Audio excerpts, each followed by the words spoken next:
Hi, my name is Brad Henderson. I'm the owner-operator of Food Event Catering here in Ottawa, Ontario. Today I'm going to be preparing for you cedar smoked Glacier Bay half-shell oysters with a traditional mignonette sauce.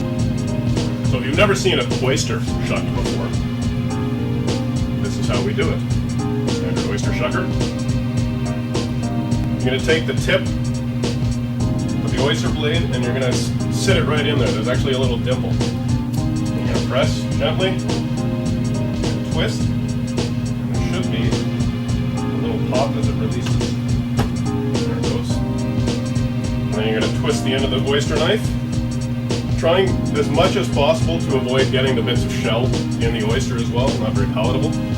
And then run the top of the oyster knife along the top of the shell to release it. And so what we're eating of the oyster is called the adductor muscle, right? So the inside, it connects both sides of the shells together. So in order to get this out, we need to release it. The adductor muscle connects right on the bottom, just a little nodule. And once it's released, you'll see it free flowing. So we've just finished shucking our oysters. I've just had a little bit of a chance to reorganize myself, get back towards the stovetop. You want to make sure that you have a well-ventilated area. I've placed the oysters, half of them in half shell and the other half without their shells off in the hotel pan. And I've readied the smoker unit with the charcoal briquettes in it. And I'm going to show you the technique on how to get those, how to get the cedar chips burning. And essentially what we've got to do is just get it started.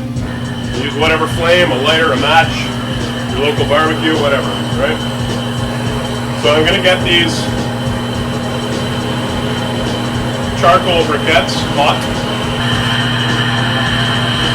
Throw my chips right on top. The charcoal is going. And then I'm also going to burn the chips to get them on fire.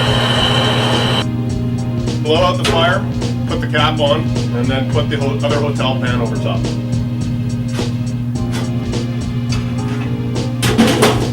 The oysters are smoking in the background. And I'm going to prepare the mignonette now.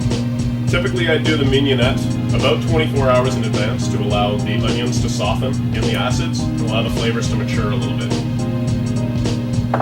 So before I juice the lemon, I'm going to zest it. This is a standard rasp. It used to be a carpenter's tool that they used for crafting. You can get them at your local kitchen store for about $10 with a little sheath on the outside, plastic sheath on the outside of it. They're amazing because they can literally just tear the outsides of lemons, limes. You can mince your garlic, you can mince your ginger in this without having to worry about utilizing a blade at all. As you can see, it comes off very simply. It leaves virtually nothing but the pith on the outside, and all you get is this bittersweet flavor of the lemon zest itself. While I've got the rasp going, I'm going to continue by rasping the lime as well for the garnish at the end. So I have my minced shallots already pre-done. This is about 6 shallots here, fully minced. And I'm just going to squeeze a little bit of my lemon juice into it. About a teaspoon, so approximately half a cup of white wine vinegar into the 5 to 6 minced shallots. And then again, just for body, we're going to throw a little bit of extra virgin olive oil or canola oil as it says on the recipe. Season, of course, with salt. This is the roasted cracked black peppercorn going through my pepper mill. Use about a half of a fluid ounce lemon zest. So each individual oyster, I'm going to plate with a touch of mignonette over top, and this is just enough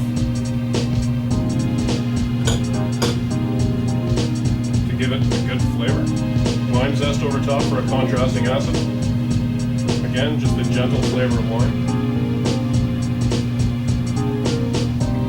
A touch of the roasted cracked peppercorn. A little bit of the Malden salt flake to finish. And then a touch of extra virgin olive oil squeezed over the top. And there you have Glacier Bay half-shell cedar smoked oysters with traditional mignonette.